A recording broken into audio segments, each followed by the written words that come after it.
Здравствуйте, с вами «Акцент». 11 сентября по всей России отмечается День трезвости. У нас в гостях Светлана Сергеевна Шемякина, заведующая наркологическим отделением Якутского республиканского наркологического диспансера. Светлана Сергеевна, добрый день. Добрый день. В большинстве случаев пациенты обращаются сами или же по настоянию родных? Вы знаете, наверное, здесь 30/50. Больше всего, конечно, приходят 30%, это поступают сами больные, но приходят те, которые уже проходили когда-то лечение. То есть они знают, куда обратиться, когда им обратиться, да? А остальной процент, больший процент, к сожалению, когда ведут мамы, папы, братья, сестры, родные, жены, даже уже, к сожалению, мужья приводят своих жен, да? Вот, к сожалению, здесь большая часть это приводят родные. Расскажите подробнее про отделение наркологического диспансера. Ну, начнем с того, что в прошлом году мы переехали по новому адресу Богдана Чижика, 33/2. Там находится стационар, который делится на приемный покой, находящийся на первом этаже, затем отделение неотложной помощи, которое находится на втором этаже, куда попадают больные в алкогольном психозе или с различными психотическими состояниями после употребления психоактивных веществ. И на третьем этаже у нас находится плановое отделение, с заведованием которым занимаюсь я, где мы больных готовим к реабилитации, то есть мотивируем на дальнейшую реабилитацию, и проходят больные плановое лечение.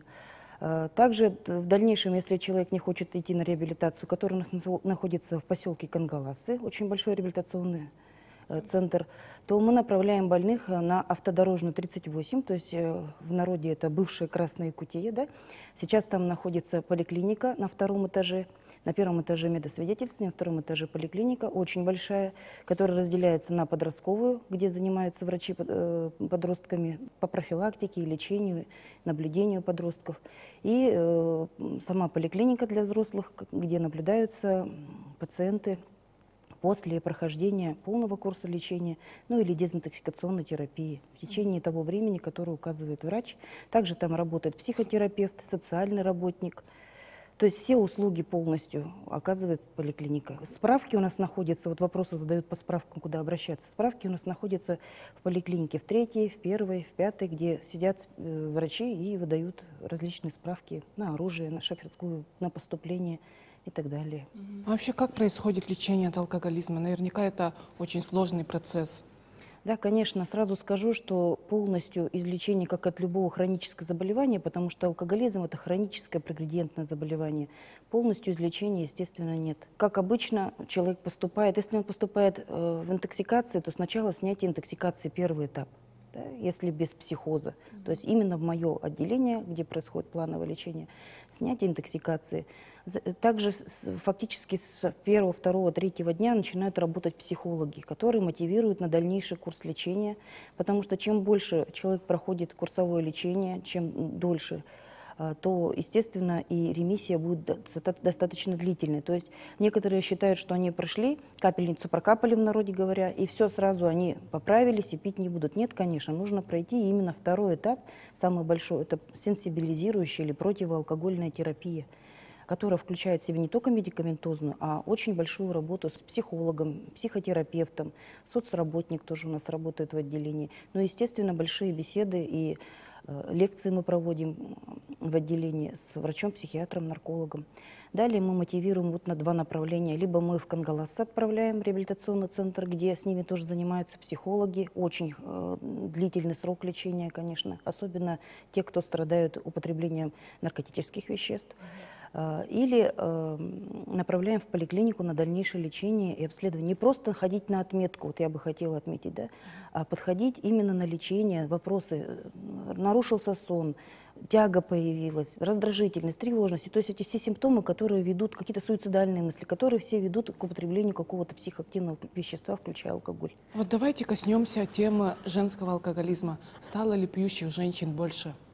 Вы знаете, я не скажу, что их стало больше. Единственное, что могу указать, что по возрасту стали поступать больше всего пожилой возраст. Видимо, когда наши бабушки, так сказать, или мамы перестают воспитывать детей, уходят на пенсии, и им нечем заняться, они начинают употреблять алкоголь. Но в принципе, если взять статистику, то почти не изменилось. То же самое относительно плюс-минус то количество, которое поступало, оно и поступает. Вот. Единственное, что, конечно, правильно говорят, что женский алкоголизм очень тяжело лечится, потому что женщина — это кто? Это хранительница очага. Да? Если хранительница очага страдает, естественно, страдает весь очаг, вся семья. Если пьющая мама, то, естественно, будут пить и дети. Тогда правда, муж. что да, женщинам легче пристраститься к алкоголю? Ну, конечно, легче. Мы же все-таки хоть и сильные, как говорится, да, но тем не менее мы на самом деле очень нежные, мягкие. Мы можем войти в депрессию легко, да. То есть различные ситуации, которые женщину приводят. Чаще всего кто выпивает? Тем, кому очень грустно.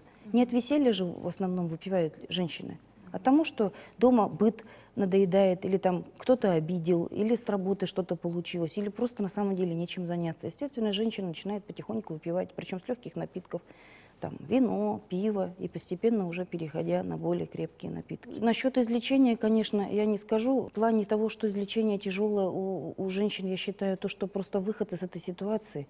Понимаете, вот она прошла лечение, как обычно, как все, пришла домой. Мужчина приходит домой, его женщина встретит там с борщом, да, дома прибраны, дети. А женщина, когда выходит, мужчина же этого в принципе-то сделать не может. То есть он ее ждет уже, чтобы она ему постирала, погладила, помыла. Дома ждут со словами: о, наконец-то мама пришла, да, или жена пришла. Естественно, женщина смотрит, оборачивается, видит этот быт, который никуда не девался, и у нее желание продолжить дальше. Я думаю, что вот это, скорее всего, излечение, это вот в этом плане очень тяжело поддается. То есть поддержки как таковой женщине нет, так как, например, мужчинам или детям, которые возвращаются. Насколько я знаю, по всей республике у нас нет ни одного вытрезвителя. Куда определяют людей с опьянением? Ну, на этот вопрос я могу только ответить то, что у нас на Богдана Чижика как раз в приемном покое имеется карантинная палата, куда поступают, привозят по скорой помощи или поступают в алкогольном опьянении, но, к сожалению, только по показаниям, по медицинским показаниям. То есть не всех подряд везут, да? А именно после осмотра врачей, если этот наш пациент, который в дальнейшем желает пройти курсовое лечение. То есть мы же пьяного человека не можем в отделение сразу поднять, да? То есть если после общения человек согласен на курсовое лечение, и дальше там реабилитацию и так далее, мы этого человека, конечно, оставляем, вытрезвляем и поднимаем уже в отделение. А вот какую профилактическую работу ведут врачи наркологического диспансера? Любое заболевание нужно не лечить, а предупреждать. И также алкоголизм, наркоманию. Поэтому максимально выходы в коллективы, в трудовые, в рабочие, в школы, в училища, институты. Мы проводим лекции, проводим беседы, мультимедийные лекции, делаем по возможности, когда погода позволяет, ну, естественно, это весна, лето, осень, да, различные акции, которые мы проводим на площадях, где мы выставляем наши муляжи. У нас есть мини-музей в поликлинике, где можно посмотреть, подойти, да, что, какие органы, как, что, где, все расскажут наши врачи. Мы даже коллективно детей приглашаем со школ по нескольку человек, чтобы они посещали в поликлинику в зимний период. Также проводим акции по школам. В прошлом году мы очень большую акцию в 17-й школе провели по табакокурению. Дети с удовольствием участвовали. Прямо вся школа была очень довольна. И я считаю, что такие акции надо проводить. Потом сейчас очень хорошие мультфильмы вышли. Мы стараемся эти мультфильмы тоже внедрить. Это уже вообще на дошкольном уровне даже. Ребенок смотрит, что происходит в его организме. Поэтому я считаю, что работа с созависимыми — это первое самое. То есть с нашими мамами, папами, братьями, сестрами должна вестись. И вторая — это с нашими детьми, которые должны понимать, к чему будет приводить употребление психоактивных веществ, как влияет на дальнейшее развитие, на дальнейшее. У всех же будут дети. И чем это, к чему это приведет, какие мутации могут быть, к чему это может в общем привести, к истреблению просто человечества или мутированию человечества. Наши дети уже понимают, и я убеждена, что подростки и дети намного умнее нас и наших родителей будут. Светлана Сергеевна, спасибо вам большое за интересную беседу. Всего доброго. С вами был «Акцент». До новых встреч.